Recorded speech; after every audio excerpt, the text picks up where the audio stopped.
பெரிய ஆளுமைகளால் நிறைந்த சபையாக உங்களுடைய அன்புக்குரிய வழிகாட்டி மருதையா தொடங்கி தமிழ் இலக்கிய பரப்பில் மிக முக்கியமான பங்களிப்பு செய்து கொண்டிருக்கிற அரசு மங்கை உள்ளிட்ட அனைவருக்கும் என்னுடைய அன்பு வணக்கம். இது ஒரு வகையில எல்லோரும் கூடுகிற ஒரு சபையாக இது மாறி இருக்கிறது முதல்ல மகிழ்ச்சியா. இப்போ இருக்கிற சூழல்ல ஒவ்வொருவரையும் தனித்தனியாக பிரித்தாள முயற்சி பண்ணுகிற இடத்தில் சமூக சிந்தனையோடு இயங்க நினைக்கின்ற ஒவ்வொரு விஷயமாக மாறிக்கொண்டிருக்கிறது.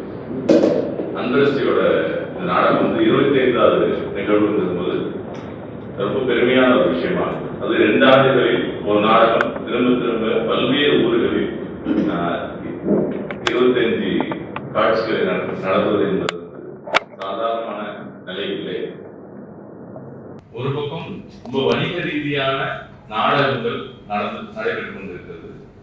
அதற்கு மாற்றாக நவீன நாடகங்கள் கடந்த 1/2 நூற்றாண்டு காலமாகவே ரொம்ப தீவிரத்தோடு தீவிரமான அரசியலை, மாற்று அரசியலை இங்கு முன்வைத்து பேசிக்கொண்டே அதற்கான பார்வையாளர்கள் எத்தனை பேர், அது சமூகத்தில் என்ன விதமான மாற்றங்களை ஏற்படுத்துகிறது என்பதெல்லாம் இரண்டாவது விஷயம் தான். நான் எனது குரலை கலைப்பூர்வமாக தொடர்ந்து ஒழித்துக் கொண்டே சமூகத்தில் இருப்பேன் என்று நவீன நாடக கலைஞர்கள் தொடர்ந்து இயங்கிக் கொண்டே இருக்கிறார்கள். வணிக ரீதியாக இயங்குகிற நாடக கலைஞர்களுக்கு எல்லா விதமான வரவேற்புகளும் வசதிகளும் ஒரு பக்கம் கிடைக்கிற பட்சத்தில் அதற்கு எதிர் திசையில் தான் ஒரு நாடகத்தை நிகழ்த்தவே நாம் துண்டேறி செல்கின்ற டிஜிட்டல் துண்டேறி செல்கின்ற சூழல் தான் இப்பொழுதும் இருக்கின்றோம். அதற்கான அப்படியான நிலையிலும் தன் கருத்தியலை எப்பொழுதும் விட்டுக் கொடுக்காமல் தொடர்ச்சியாக பயணிப்பதுதான் நவீன நாடக கலைஞர்களுடைய மிகப்பெரிய பலமாக இருந்து வருகிறது. அதுக்கு நாங்கள் மங்கை அவர்கள் சொன்னது அவ்வை நாடகம் சொன்னாங்க. அது தமிழ் இலக்கிய பரப்பில் மிக பெரும் அதிர்வுகளை ஏற்படுத்தி அது குறித்து எழுதாத சிறுபத்திரிகையே இல்லை. நாங்களாம் இலக்கியக்குள்ளார் சீரியஸ் வரும்போது அது குறித்தெல்லாம் தொடர்ச்சியாக வாசித்தும் அது குறித்து பேசுவதை வியந்து கேட்டிருந்த காலம். அப்படி இது குறித்து தேடி போய் நாடகங்களை பார்ப்பது என்பது என்னுடைய ஒரு பெரிய விஷயமாக இருந்தது. மதுரை, திருநெல்வேலிக்கெல்லாம் போய் நாங்கள் பல்வேறு நவீன நாடகங்களை பார்த்துருக்கோம். தஞ்சாவூரில் நவீன நாடகங்களே இல்லைன்னு பேராசிரியர் சொன்னாரு. ஆனால் நான் முதலாக நவீன நாடகங்களை தஞ்சாவூர்ல தான் பார்த்தேன். மூராம்சாமி பேராசிரியர் மூராம்சாமி அவர்களுடைய நாடகங்களாகட்டும், முருகுபுரிய நாடகங்களாகட்டும் எல்லாமே நான் தஞ்சையில் பார்த்து பாதி நாடகங்கள் ஒன்றுமே புரியலன்னு ஒரு கட்டம் நின்று அதுக்கு பிறகு அது குறித்து தேடுதல் வாசிப்பும் அதுக்கப்புறம் அந்த நாடகத்தை நாம் பார்க்க வேண்டிய கோணங்களை தெரிந்து கொள்வதும் அதுக்கு பிறகு நம்ம அதே நாடகம் வேறொரு ஊரில் நடக்கும்போது அதில் சில வெளிச்சங்கள் தெரிவது என்பதாக அது நவீன நாடகத்தை பார்ப்பதற்கு கூட நமக்கு ஒரு பயிற்சி தேவைப்படுகிறது.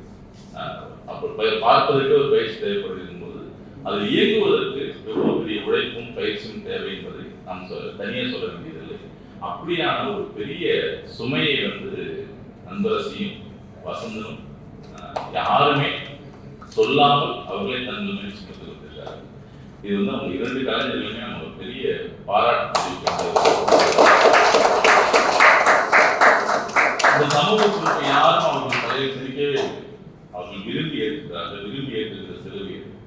இந்த சிலுவை அவர்களுக்கு எவ்வளவு கனத்தையும் வலியையும் கொடுக்கும் என்பதை அவர்களோடு கூட பழகுகிற நண்பர்களுக்கு தான் தெரியும்.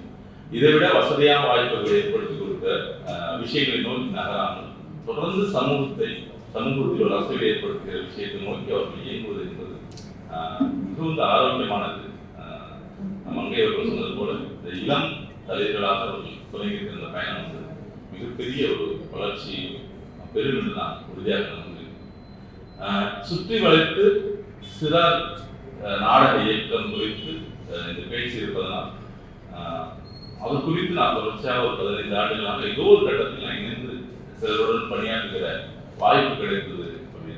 வேலுசரவணனோடு அவரை எங்கள் ஊருக்கே வர வைத்து ஒரு 5 ஆண்டுகள் எங்கள் ஊர் குழந்தைகளோடு நாடகம் என்பதை அவர்கள் லவகுசா ஹரிச்சந்திரா நாடகங்களை தான் பார்த்து இருந்த அவங்க பெற்றோர்களே இப்படிதான் வேறு எந்த நாடகமும் அவங்க தெரியாத சூழலில் வேலுசரவனை வர வைத்து ஒரு 5 நாட்கள் எங்கள் ஊர்லேயே தங்க வைத்து எங்கள் ஊர் குழந்தைகளுக்கு நாடக பயிற்சி கொடுத்து அதை எங்கள் ஊர் இந்த மாரியம்மன் கோயில் தீமிதிலாம் நடக்கும் இல்லையா, நீங்க என்ன ஆர்கெஸ்ட்ரா மட்டுமே போறீங்க, நான் நிறைய நாடகங்கள் போறேன்னு சொல்லிட்டு வேலுசரவனை இங்க வந்து எங்க ஊர் குழந்தைகளோடு மேடை எங்க ஊரே வந்து வித்தியாசமா பார்த்தேன்.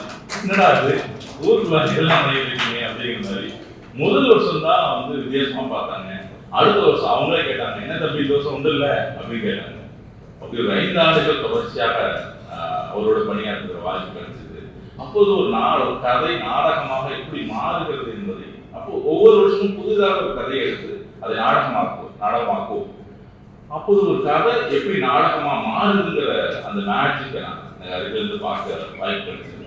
அதுக்கு பிறகு சென்னை வந்தபோது ஞானியோடு பல நாடகங்களுக்கு அறிவிக்கப்படாத உதவியாளர்களில் ஒருவராக நான் கூடவே தெரிந்தேன். ஒரு சின்ன கதாபாத்திரம் தான் நடிக்கலாம் இருக்காரு. அது நான் உட்கார்ந்து சார் போஸ்ட் மாதிரி சின்ன போஸ்ட் நடிக்கவும் சரி. அப்படி தொடர்ச்சியாக நாடகங்கள் குறித்து இயங்கிக் கொண்டே இருக்கலாம். எங்கு போனாலும் சில நாடகங்கள் இல்லை என்பது குறித்து பேசிக்கொண்டே இருக்கும். பிரளயம் ஒரு இடத்தில் வந்து பேச வந்தபோது பார்வையாளர் வந்து கேள்வி கேட்கலாம் என்று சொன்ன போது கூட சிறாரிகள் குறித்து நாங்கள் பேசி அந்த அரங்கை அதற்கு பிறகு சிறாரிகள் குறித்து விவாதமாக அந்த அரங்கத்தை மாறுபடிய மாற்றினோம். ஆனாலும் இப்பொழுது சிறாரிகளுக்குள்ளார எழுத்தாளர்கள் ஒரு தரப்பு ஒரு பெரும் அலையாக உருவாகி கொண்டே இருக்கிறார்கள். அந்த அலையில் கலையும் இருக்கும், நல்ல செடிகளும் பூக்களும் இருக்கதான் செய்யும், ரெண்டும் கலந்துதான் வரும். அந்த காலத்தில் கலைகள் வந்து அடிபட்டு போகும், நிலையானவை சரியானவை மட்டும் நிலைத்திருக்கும். அதுபோல சில நாடக இயக்கத்திலும் தமிழ்நாடு முழுக்கும் பல பேர் இதற்கான முயற்சிகளில் ஈடுபட்டு கொண்டே இருக்கிறார்.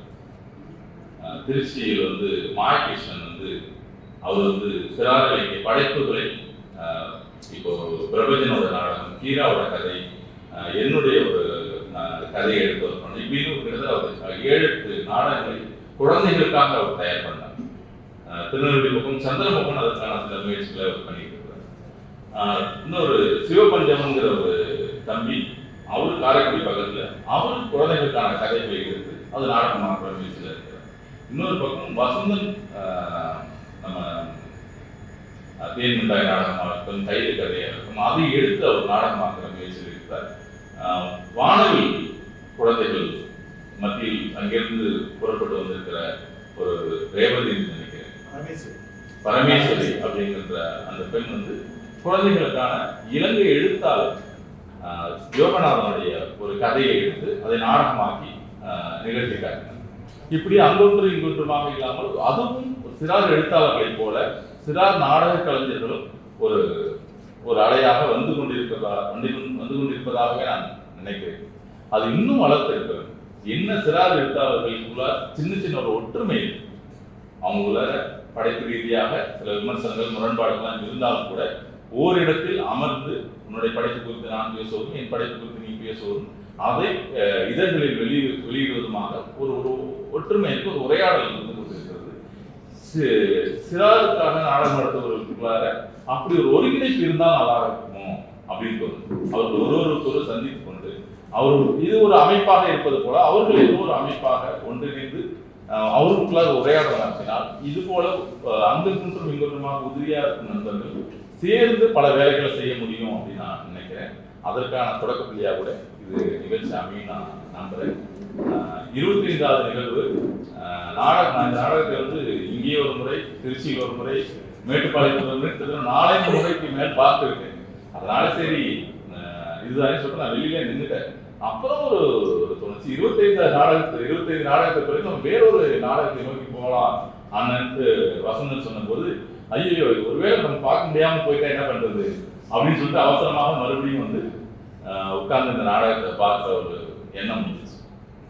ஒவ்வொரு முறையும் அன்பரசி அந்த நாடகத்துக்குள் சின்னதாக இம்ப்ரூவ்மெண்ட் செஞ்சுட்டே வந்துருக்கிற விஷயங்கள் வந்து அது தொடர்ச்சியா பார்க்குறவங்களுக்கு தெரியும்.